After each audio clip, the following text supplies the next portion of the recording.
ఎప్పుడు నేను మష్రూమ్ తెమ్మన్నా మా హస్బెండ్ భయపడతారనమాట. ఎందుకంటే మనం సరిగ్గా కుక్ చేయలేము. ఇంక నేను కూడా అడగడం మానేసా. ఈరోజు మాత్రం అడగగానే తీసుకొచ్చారు. నేర్చేసుకుంటా అని చెప్పి. అంత నమ్మకం మీద తీసుకొస్తే నేనెలా చేయకుండా ఉంటాను.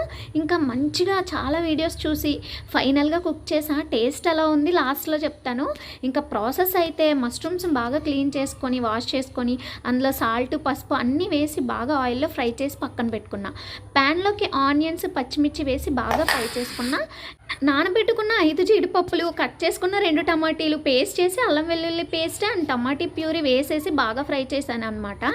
సో మూత పెట్టి వదిలేస్తే ఆయిల్ పైకొచ్చింది. అప్పుడు నేను గరం మసాలా, కారం, సాల్ట్ అండ్ పసుపు మళ్ళీ వేసాను అనమాట. సో ఇంక ఇప్పుడే డిసైడ్ అయిపోయాను టేస్టీగా వస్తుందని కర్రీ. అండ్ ఫ్రై చేసుకున్నది అయితే మళ్ళీ మష్రూమ్ అందులో కలిపేసి మూత పెట్టి 5 మినిట్స్ వదిలా. చూసారా ఎంత టేస్టీగా వచ్చింది. నిజానికి కొంచెం ఆయిల్ ఎక్కువ వేస్తేనే బాగా వస్తున్నాయి కర్రీ.